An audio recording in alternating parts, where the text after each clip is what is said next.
You're listening to Away with Words, the show about language and how we use it. I'm Grant Barrett. And I'm Martha Barnett.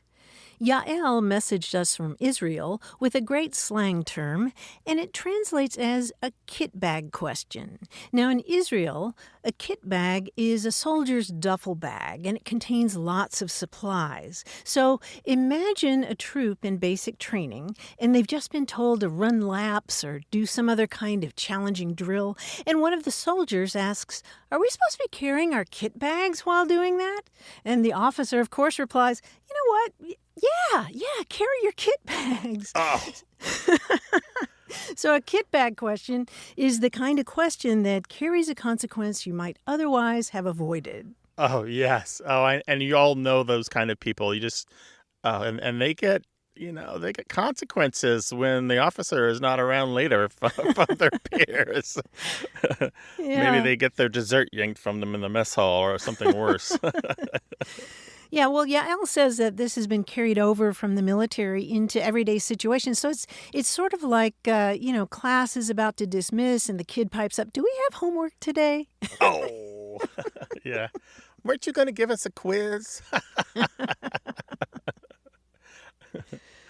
Oh, that's the worst. Kit bag question. I think that makes a lot of sense that it would migrate from the military to everyday culture because military service is mandatory in Israel. Right. Yeah. So kit bag question is the English translation of the original Hebrew.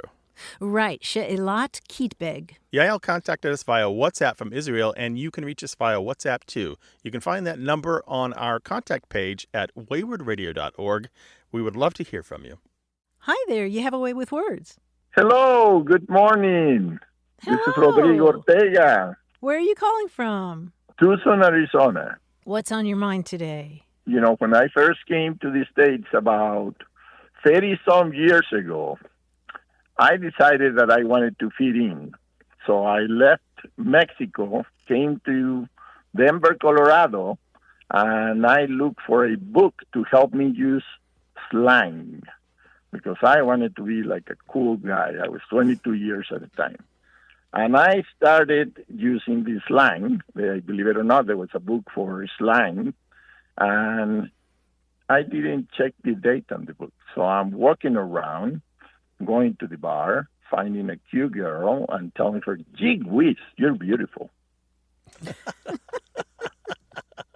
I never noticed that the book was written in 1945. So all my slang was a little out of date. So I found myself, it actually, everybody looked at me and I thought it was my accent. And it turned out that it was the slang I was using because it was never appropriate. I use all kinds of multiple slangs until somebody says, "Where are you getting these words from?" I said, "Well, I got this cool book." And they say, "Have you checked the date?" I'm like, "Oh," I felt like I was traveling back in time, like Back to the Future, So I'm curious where that gee whiz came from. I'm just imagining some women might be charmed by that, Yeah. by a man using old-fashioned slang. Yeah, you're the cat's pajamas. Yeah, well, it kind of worked, but maybe not, not the way I intended. Yeah. Gee whiz is old, though. It's much older than that. I was wondering if your slang dictionary was from the 1860s, because that's how old gee whiz is. Oh, my God. And then I said, where did that came from, that one? And they were unusual books. It happened that my father in Mexico had an extensive library, and I found that in the library in my home, and that's where I took it from. But I never thought that, slangs kind of change with times. Oh, yeah, it changes every generation, or more often than that even.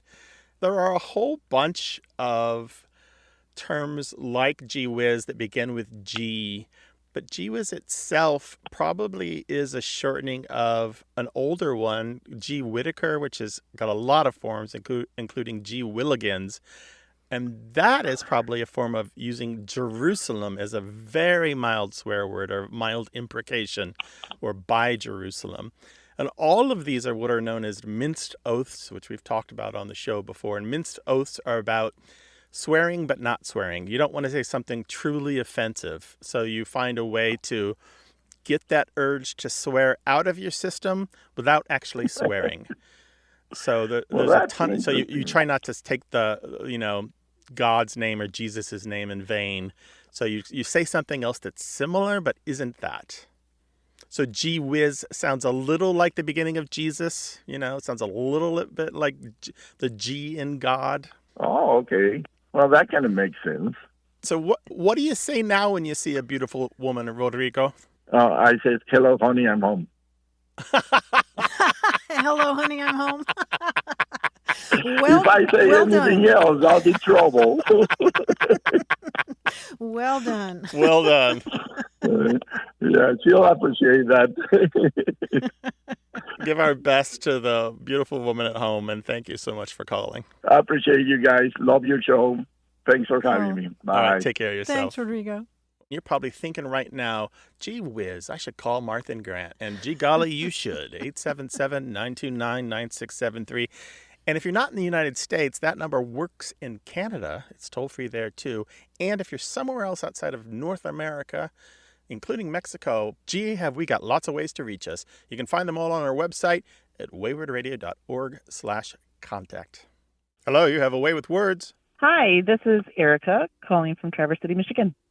Hello, Erica. Welcome to the show. Hi, Erica. Hi, thank you.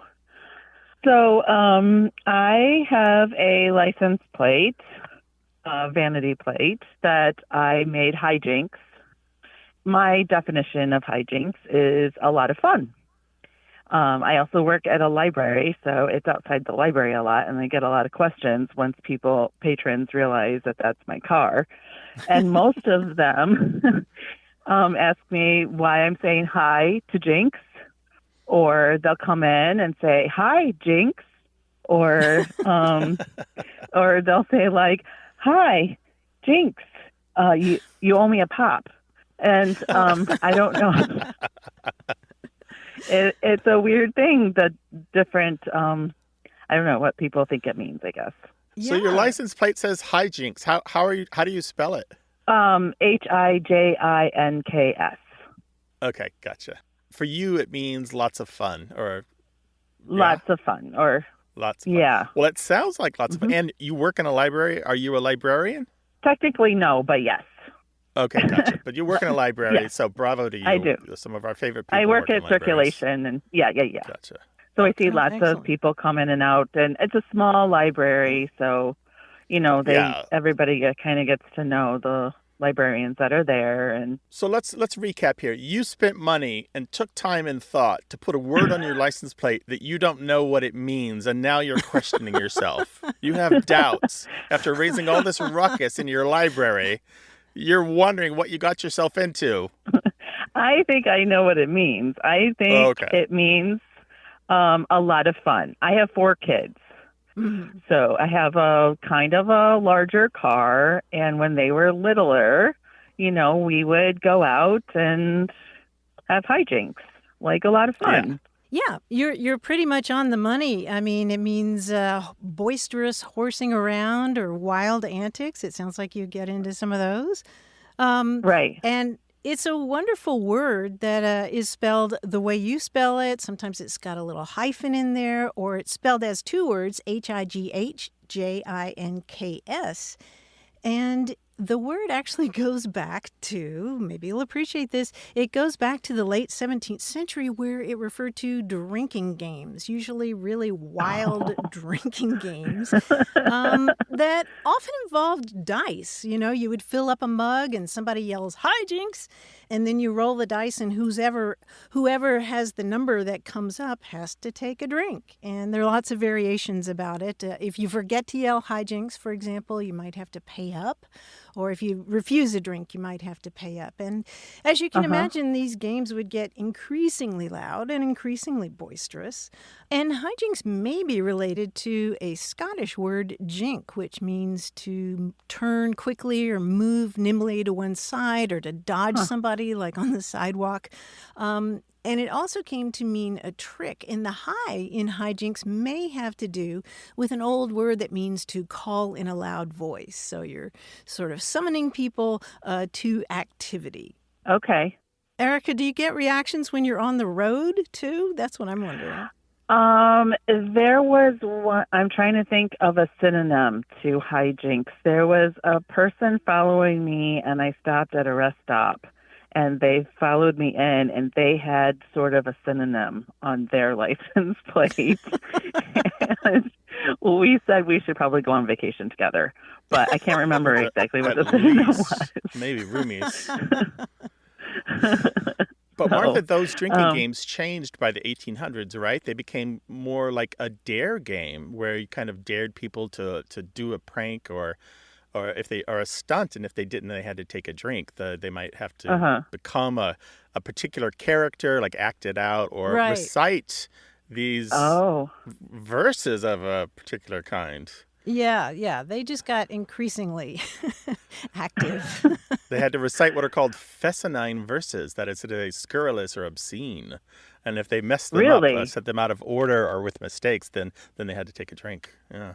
So it's sort of a drinking game. Well, that's good. I'm glad I associated my children with it. Yeah. Sounds like good parenting. Yeah, it covers a lot of activities. But Erica, thank you so much for bringing your hijinks to our show. As if we don't have enough, we appreciate it. Right. Well, thank you for being interested. I'll get back to what I was doing. But thanks so much. Bye-bye. Yes. Take care. Bye-bye. Take care. Bye-bye. Yep, bye. Fescennine. Isn't that a great word, Martha? I love the word fescennine. It's a toponym, isn't it? Yeah, it's Fescennine, and it's Latin from the town of Fescennium, which was an ancient town in Etruria, Italy, which was known for its ribald songs and verses. There's these kind of offensive songs and verses about the famous people and activities of the day. Fescennine, that's a great word. Fescennine.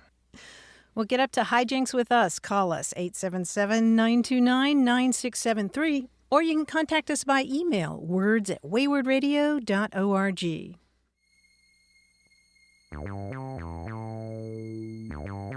More about language and how we use it as A Way with Words continues.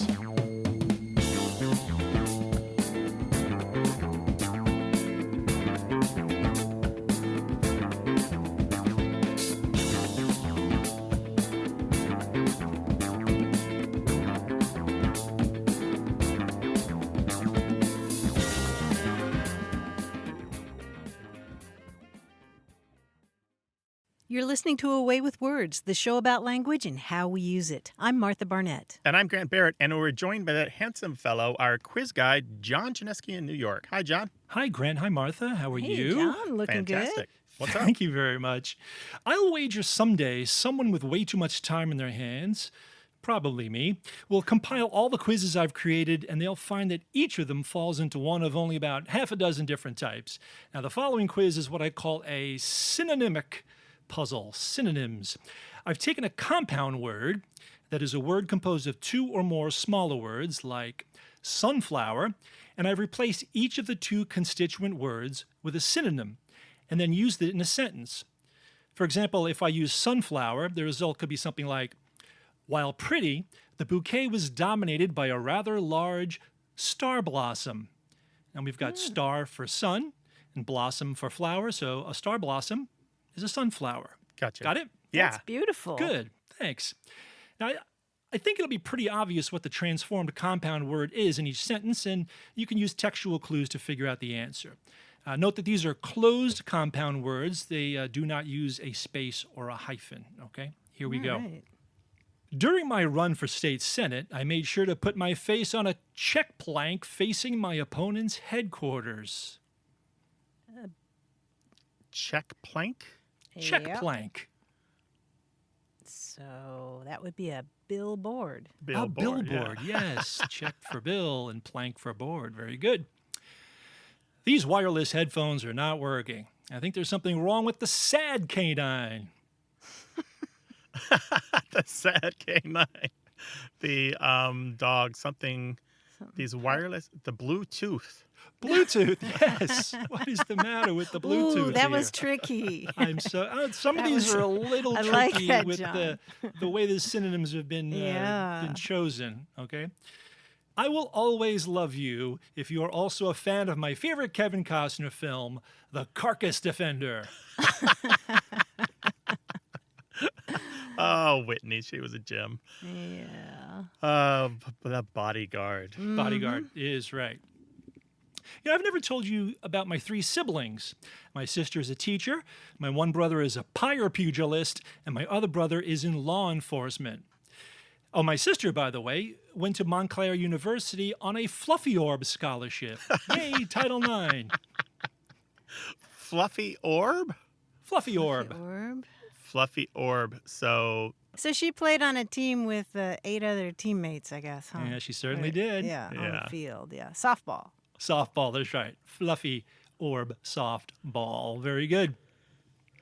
Summer, summer fruits, it wouldn't be summer without cantaloupe, nectar condensate, or plums. nectar condensate. Oh, honeydew. Honeydew. Honeydew, yes, very good. It was May of 1983 when we all saw the dance move called the satellite stroll for the first time. Before that, it was called the backslide. Moonwalk. The moonwalk. Moonwalk is right. This one now is a double. 2 words, okay? Don't post your gross photos on Visage Tome. I don't want to see your weird digit, Brad. Visage tone. I like is that. Facebook. And what's the last one? I don't want to see your weird digit, Brad. Finger. Yeah. Finger Brad. Fingernail. Fingernail. Yeah, fingernail. A Brad is another word for a nail. Oh. Very good. Okay. All right, those are my compound synonyms or They synonyms. sure are. Deep dive into the mind of John Chinesky once a week on A Way with Words. Wow. Unfortunately. Give our best to the family, and we'll talk to you next week. Thank you, guys. You too. Talk to you then. Bye-bye. We love talking with you about language as well, so call us 877-929-9673 or send your stories to words@waywardradio.org. Hello, you have a way with words. Hi, this is Leah from Atlanta, Georgia. Hey, Leah, welcome to the show. What can we do for you? Well, I'm glad to be here. I listen a lot, and I am here because, and so is my friend Aaron, because we were talking a little while ago, and he gave me a saying that apparently his mother had said to him that I'd never heard before, which was, if you don't chance your arm, you'll never break your neck. And I said, what?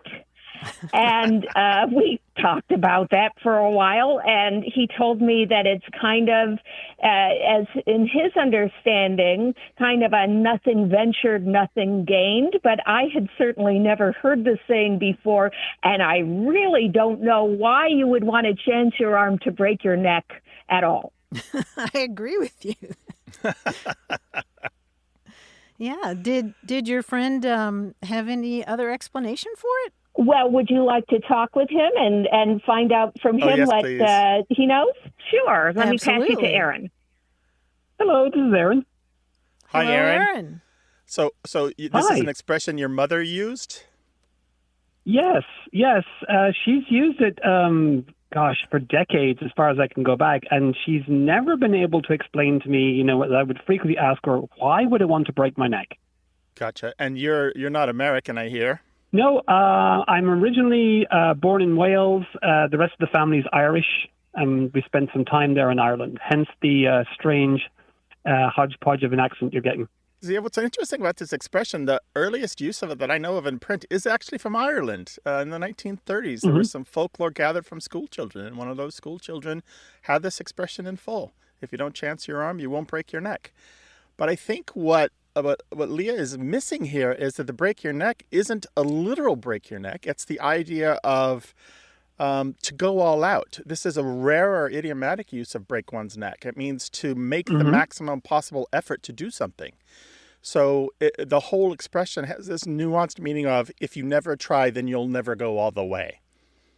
So Right. that's what's missing here, is that the first part we all kind of get. Chance means to risk.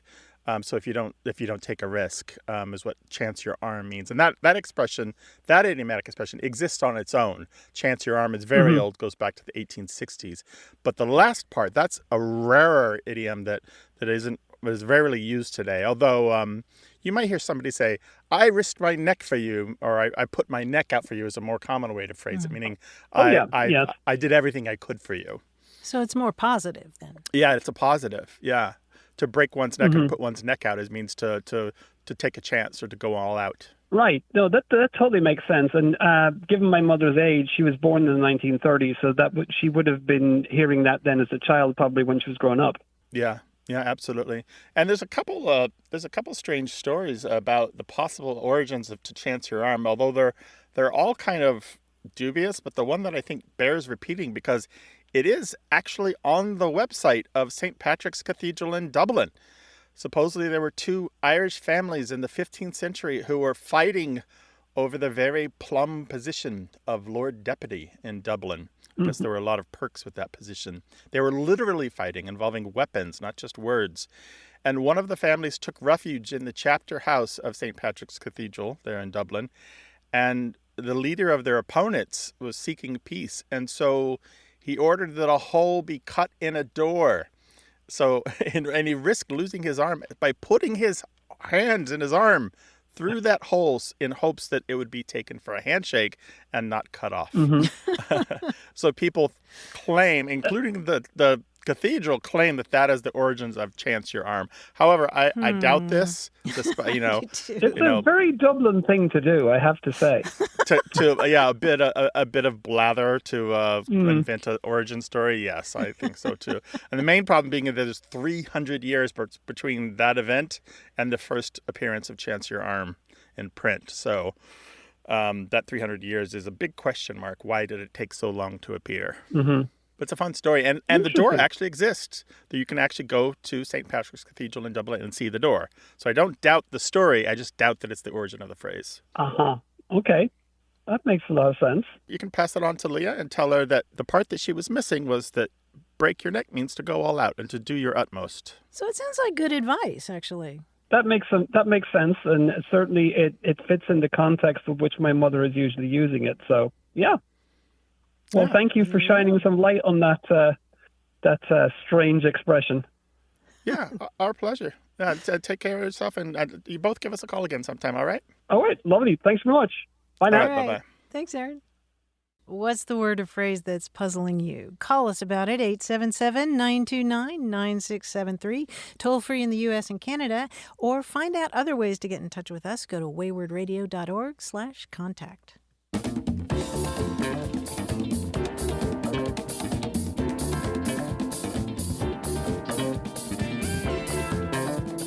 Grant, remember our conversation about the expression, do you live around here or ride a bicycle? Yes, this is the kind of goofy thing you say to befuddle other people. Yes. We've been hearing from a lot of listeners about other examples they've heard. Bryn Holt in Helena, Montana, said that around there they say, is it further to Butte or by bus? Further to Butte or by bus. And that's got some assonance and alliteration to it. It does. It's very nice. But it still makes me do a double take. What? What? That's good. Was it further to the phone or call us, 877-929-9673. Hello, you have a way with words. Hello. This is Mike Miller from Madison, Wisconsin, and my wife and I were watching Sandra Bullock as a guest on, I think, Jimmy Fallon, The Tonight Show. And she was asked what she likes to do. And she says, I love to go out and walk just before it rains or during the rain or after the rain to get a sniff of the petrichor. And my wife and I looked at each other and went, petrichor? What in the world is that? And so what happened is she explained what it was, pretty much the scent in the air, and very earthy, maybe decomposing leaves or earthworms or whatever, and that she just loved that smell. And being an old fart, I always have to have a memory trick. So I kept coming up with the word petrified. I'd go outside after a rain and I'd go, now what was that word? It was petra something. Petrified. Yeah, that was it. Petrichor. So what is the origin of petrichor? Oh, wow. Well, you've given us a beautiful description of it, Mike. It's one of those words where you think, oh, isn't it great that there's a word for that wonderful smell after a rain or just before a rain. And the cool thing about it is that not only is there a word for this, but there's a wonderful story behind it. For years, scientists referred to this smell as argillaceous odor. And that's because this smell is particularly noticeable in the presence of soil that has a lot of whitish clay in it. It's known as argil, this clay. How do you spell argil? Argil is A-R-G-I-L. Okay. It comes from a Latin word that means bright. And so it used to be called argillaceous odor, but in the early 1960s, a couple of government scientists in Melbourne, Australia, decided that they wanted to try to figure out what made this wonderful odor. And their names are Isabel Joy Bear and Richard Thomas. And what Bear and Thomas found is that this intoxicating smell is the result of increased moisture in the air and then the pounding of raindrops on the Earth's surface. And what happens is that it causes certain compounds to be released. A yellowish oil that's secreted by plants and a bacteria-generated substance that's called geosmin. Geosmin. And they combine in the air to create that smell. And so Bear and Thomas reported their findings in 1964 in a scientific article called Nature of Argillaceous Odor. But they pointed out in the article that this smell isn't just limited to surfaces that have a lot of clay in it. And so they proposed a more general term, and here's where your Petra comes in. The word petrichor, P-E-T-R-I-C-H-O-R, comes from two Greek words. It comes from petra, which means stone, like petrify, and the ichor in petrichor. In ancient Greek mythology, it's the magical fluid that flows through the veins of the gods. It's sort of this kind of golden blood. And so they came up with this word. They coined this word, petrichor, to mean essence of stone or something like that. So these two geochemists came up with this term. And it's this term that I think, I just feel like when you come up with a term like that and everybody goes, that's the term for that wonderful thing, doesn't it make you feel more connected to other people? Oh, yeah. I got a good version of it. I finished mowing my friend's paths. His riding mower's down, so I was doing a number of hours, getting a good workout, pushing it up hills, and just before it rained, and the rains came down, and there was plenty of petrichor in there. And of course, after I did all that work, I think I felt pretty petrified. So, all right. Take care, Mike. Thanks for the call. 877-929-9673, or you can tell us an email, words@waywardradio.org. Hello, you have a way with words. Hello, this is Elias from Laramie, Wyoming. Hi, Elias. Welcome. What's up? Well, I had a quick question about a phrase that my grandmother used to say, and I had totally forgotten about it. We were watching some old home videos, and I heard my mom say it. And the phrase is tut-tut, which is what we understood it to be was, no, but I hadn't heard it in so long that when I heard it again, it just sounded so goofy, and I was curious where that comes from. Tut-tut. What was happening in the video? I was probably 2 or 3 years old, and I was in the way of the camera, and my mom, reached and grabbed my hand and said, tut-tut, which I would assume was just no. Yeah, no, it's telling you not to do something. That makes good Correct. sense. Yeah. Interesting story behind this. Are you familiar with tisk-tisk? Yes. So tisk-tisk and tut-tut are both versions of the sound that you make on your teeth to express disapproval. It's kind of like can you hear that? Oh, yeah. So what happened is this is kind of a natural sound for English speakers and speakers of other Western European languages to make to show disapproval or something negative. And it's cultural. It's transmitted culturally, so it's not universal to all humans. There are other sounds that other people make in other parts of the world, but this is part of Western culture. And somewhere along the way, that sound was written out into words as tut-tut and tsk, tsk. So tut-tut and tisk-tisk. But they are both written representations of the same sound. Tut-tut, for example, dates back to the 1500s. I'm not quite sure how old tisk-tisk is, but it's similarly old. But because they were written as words, they kind of took on their own lives, and then they became pronounced as words. So now we have these three different ways to express some kind of negative idea that are related to each other, but are a little different. And people are kind of surprised to find that tisk, tisk, and tut, tut originally represented exactly the same sound, because it is really hard to describe that sound with kind of the orthographic tools that we have in English. That original sound contains what are known as dental velar clicks, which are not typically part of the English phonemic morphological inventory. That is a mouthful, which just means we don't usually make that sound in English. So tut-tut, your grandmother's kind of representing like this centuries of development of this cultural sound in that one video. So she is just kind of, she's just like this bullet point or this data point in a history of a cultural wave. It's very interesting to me. That is way too interesting. I honestly was very curious because obviously in this world we can Google things, but I thought I'm not even going to have an idea. So my mind was blown. So thank you guys. Google isn't as much fun. And frankly, how do you sort through the chaff?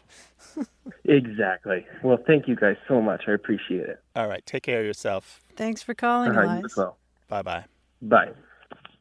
877-929-9673.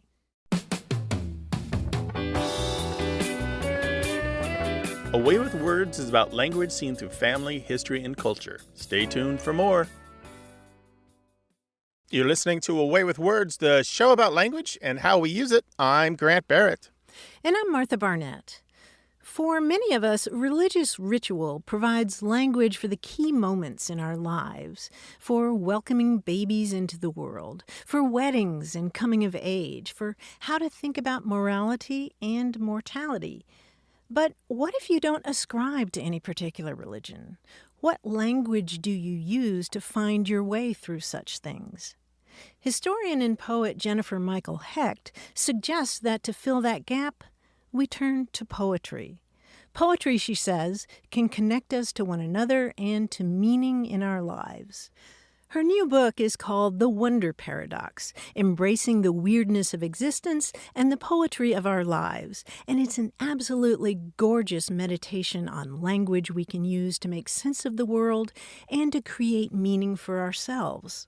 Reading this book feels like taking a stroll in a beautiful place with a smart, generous friend, one who invites you to marvel again and again at the wonder of existence itself. As a historian, Hecht is deeply familiar with many religious traditions. In each of 20 chapters, she considers a situation that's traditionally framed by the language of religion, and she offers poems that can be helpful for finding language for each of these cases. She invites us to compile a clutch of favorite poems to create a familiar, dependable liturgy of our own that we revisit again and again for holidays, events, practices, and emergencies. And she's a poet and teacher herself, and one of the delights of this book is that she shares the poems she loves from lots of different cultures and traditions, and she teaches us about how and why they're so powerful. So in this book, we learn about Chinese classical poetry, the ghazal form that originated in Arabic poetry, Shakespearean sonnets. She shares poems from Pablo Neruda and Wisława Szymborska and Joy Harjo, and she shares a poem from the great Nigerian poet Chinua Achebe that absolutely stopped me in my tracks. I literally gasped and had to put the book down before I could move on. And what's great also is that her own prose itself is very poetic. Grant, I've never read anything quite like this book, and honestly, I feel that both believers and non-believers are going to find it nourishing and uplifting. I really recommend it. I'm so happy that you recommended this book to me, Martha. I'm looking forward to reading it. I have browsed it. Everything you say seems to be true. as I get older, poetry speaks to me more and more. And the interplay between poetry and liturgy, poetry and religion is clear because so much of the written word of religion is poetry and song and lyric. And I think there's a truth to that. So the book, again, is The Wonder Paradox by Jennifer Michael Hecht. We'll link to that on our website, and we'll link to her website as well. Martha and I are always fans of finding out what you're reading and hearing about the wonderful passages or sentences that spoke to you. And you can also send us your favorite poets and poems. You can send those to words@waywardradio.org or tell us on the telephone at 1-877-929-9673. That's a toll-free number in the United States and Canada. And if you're somewhere else in the world, there are a lot of ways to reach us, including WhatsApp. You can find all that information on our website at waywardradio.org/contact. Hi there, you have a way with words. Oh my gosh, hi. My name is Anna Gaines. I'm from Omaha, Nebraska. I had a question. Plural possessive. So if I was saying, like, that's my dog's toy, would I do DOGS or would I do DOGS apostrophe S, so dogs is, like, that's my dog's toy? Or would I just say that's my dog's toy? So you have more than one dog. Yeah. Yeah. So it's different if you're speaking than if you're writing, isn't it? Because it's sometimes hard to understand when you're speaking whether or not you're talking about a single animal or multiple animals. That's why I had to ask you whether or not you had more than one dog. I can't hear whether or not you were just doing a possessive on a singular dog or possessive on a plural dog if you just do DOGS apostrophe to mean possessive for a plural. So usually when we're speaking, we say dogs' bed. I know it's weird, but it is something we do naturally when we don't think about it because it's an easy way to make it clear that we have more than one dog and that they have something like a toy or a bed. So I can say the dog's bed, the dog's toy, and we do this without even thinking about it. When we think about it, we say, oh, wait, that's weird. Why do we say dogses? Dogses. It's like two Z sounds in a row is kind of weird, right? But it does work. And that's why we do that. Because if I say the dog's bed, which is two dogs, or the dog's toy, which is two dogs who have a toy or a bed, you can't hear that there's two dogs there who have those things, right? So you don't know. Yeah. So it doesn't work spoken out loud. So to say dog's bed or dog's toy, and it works. Okay. If you're writing, it's clear, and you can go either way. You can say the dog's toy, DOGS apostrophe, and that works, and that's fine. And actually, that's the more formal way to do it. If you were writing, say, to somebody important, like principal or mayor, the president, the king, somebody like that, you know, the leader of your church or something. Yeah. Anna, I have two dogs, and I think I just say the dog's toy because they share them. Yeah, that's true. Yeah. Anna, I want to hear about your dogs. So tell us your dogs' names. So I actually don't have a dog because I'm allergic, but I have a fish. His name is Echo. He's a beta fish. And to be honest, sometimes I forget about him because all that he really does is swim around in a 10-gallon tank all day, but that's fun. But betas can be beautiful. Is he beautiful? Yeah, he's really pretty. He's really, really pretty. Okay, yeah, well, give Echo a little extra pinch of food for us, will you? Yes, I will. All right. Take care of yourself, Anna. Thank you for calling. We Thank appreciate you so much. I love you guys. Oh, love you back. Call us again sometime, okay? All right. All right, be well. Take Bye, care. Anna. Bye. Well, you can get your dogs in your laps and use their little paws to dial the telephone. Have your little cuties dial 1-877-929-9673, and then you can bark together into the phone your question about language.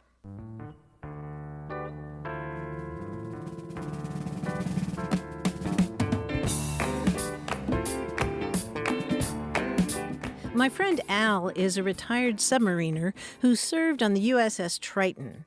And in 1960, the Triton made history by completing the first submerged circumnavigation of the globe. And while Al was telling me about this, he mentioned a cool bit of slang that the crew members used. If you were stationed at the periscope, you were said to be waltzing Matilda. And that's because when you were on periscope duty, you're standing there with your hands up and you're stepping around and around and around, almost as if you're dancing. Isn't that gorgeous? That's gorgeous. It's almost like you're dancing with the entire submarine. Yeah, I suppose so. I also have to wonder if that usage was influenced by the movie On the Beach, which came out the year before, starring Gregory Peck and Ava Gardner and Fred Astaire. There was a submarine featured prominently in that film, and also the song Waltzing Matilda was used to very moving effect. Oh, yeah, that's more than likely, right? But still, that's an incredible feat to circumnavigate the world underwater. Al sounds like a fascinating fellow, and I bet he's got a ton of language. Yeah, I'd love to hear more Navy slang, more slang from our military veterans. You can give us a call, 877-929-9673.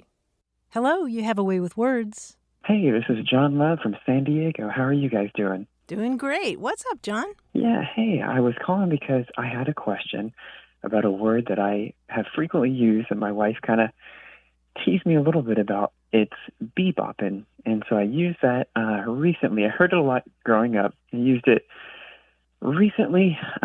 Just kind of came out naturally, and she just kind of gave me a funny look. And she's like, what does that mean? I was like, oh, just, somebody's be-bopping around, just kind of meanderingly going about their business or something. And she just thought I made that up. And I said, no, I heard it all the time in Georgia. The days went by, and my stepmom came to visit from Georgia, and she used it in a sentence. And I was like, aha! So we all had a good laugh. And then my stepmom reminded me that she also grew up in Indiana, where she heard it often as well. So we're just trying to get to the bottom of, where did be-bopping come from? So be-bopping means what exactly? To me, it's just kind of when somebody's be-bopping around, they're kind of, like I said, meandering or just without real intense intention, just kind of going about or kind of just bouncing around different places. So you're gadding about. You're aimless. Yeah, bingo, aimless. That's a great word. Yes. Okay. Yeah. This is a lot of people are immediately going, does this have something to do with jazz? And it probably does. There's a good chance that this bebopping, and sometimes people just say bopping, is connected to the bopping or bebopping in jazz music. There's a mention in Robert Gould's Jazz Dictionary where he connects it with the idea of this quick in and out that you might do as you move from place to place, maybe as you run errands. And it's kind of like the quick in and out that a jazz musician might do when they're playing the bebop music or singing the kind of scat style that goes with bebop, or historically did. The earliest use I know of it is from a black New York City newspaper in 1950. A gossip column is talking about the actor Dorothy Dandridge. Says that she's seen bopping around a nightclub called Bop City. And you'll find that it is often put that way, bopping around or bopping out, bopping off, bebopping around. And occasionally you'll see diddy bop or diddy bop out, although that later took another meaning of to swagger. But yeah, there's a really strong sense here that bopping around is kind of this improvised notion of going from place to place without an itinerary. Just like a jazz musician might play together with other musicians, play bebop music kind of without a plan or without a sheet music in front of them.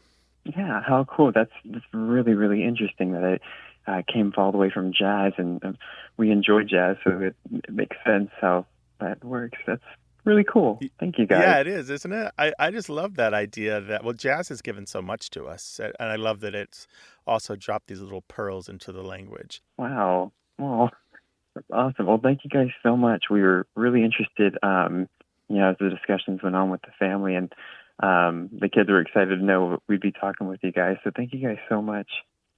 We're delighted you called. It's our pleasure. Call again sometime. Take care. Will Will do. Bye. Happy Bye-bye. bopping. Pop, pop.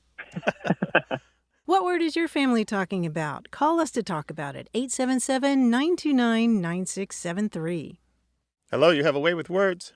Hi, this is Jack Roper, Paul's Island, South Carolina. Hi, Jack. Welcome to the show. Hi, Jack. Hi, thank What's you. on your mind? In my family, there's a phrase which I thought was in all families, but I seem to discover it's not. When a new month starts, like June 1st, July 1st, we're supposed to say rabbit for good luck. And my wife and I remind each other when we wake up, don't say anything, say rabbit. And then my children, who are now middle-aged children, they say that too. So I got this from my father, who grew up in Spartanburg, South Carolina. He got it from his father, who's from Charleston, South Carolina. Over the years, I'm a teacher, and I've taught about 5,000 kids, and I teach them this, and they all regard it as coming basically from Mars, rather than I made it up. And so I'm wondering, have y'all ever heard of this, say rabbit, when the new month starts? Oh, we sure have, Jack. We have, and lots of variants. Oh, Yeah. Well, I want to know where it comes from. That's really wonderful that you're carrying on this tradition. It's a very, very long tradition. And as Grant said, there are lots of different variants of this. When I wake up on the first of the month, if I remember to do it, I say rabbit, rabbit. That's the way that I learned it. And it has to be the first thing you say, because if you say anything before it, it doesn't count. Right. If you That's say, where right, are my and glasses? Where's my thyroid pill? There you go, yeah. Then you've messed it up. Although, Jack, there are some people who say tibber, tibber at the end of the day if they've messed up. If they forgot to say it, they say tibber, tibber, which is rabbit, rabbit spelled backwards. Oh, I like that.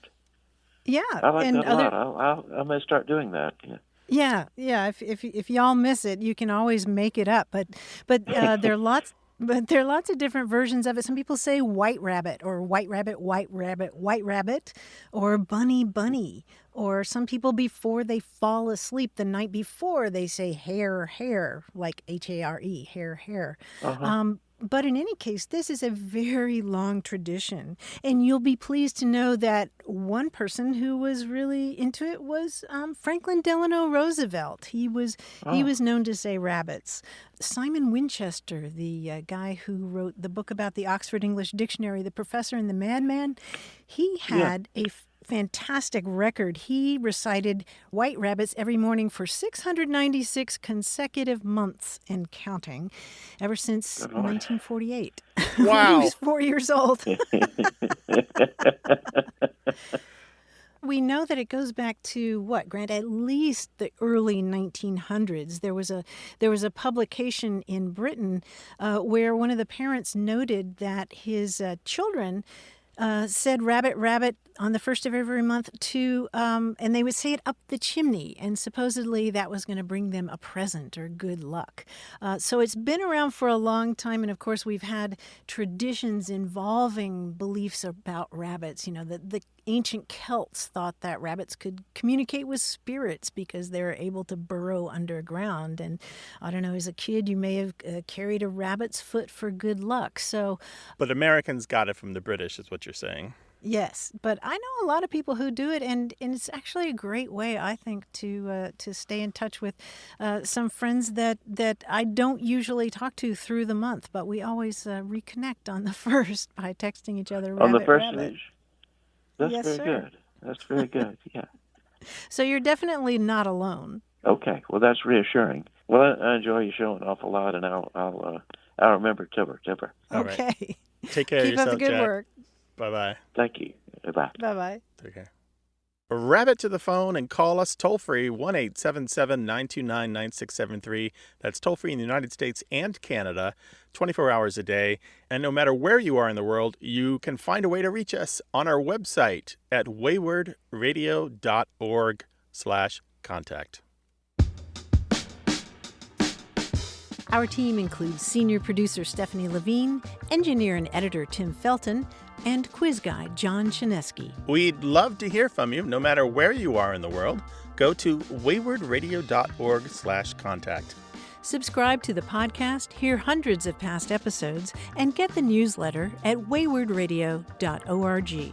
Whenever you have a language story or question, our toll-free line is open in the U.S. and Canada, 1-877-929-9673. Or send your thoughts to words@waywardradio.org. A Way with Words is an independent production of Wayward Inc., a nonprofit supported by listeners and organizations who are changing the way the world talks about language. Special thanks to Michael Breslauer, Josh Eccles, Claire Grotting, Bruce Rogo, Rick Seidenworm, and Betty Willis. Thanks for listening. I'm Martha Barnett. And I'm Grant Barrett. Until next time, goodbye. Bye.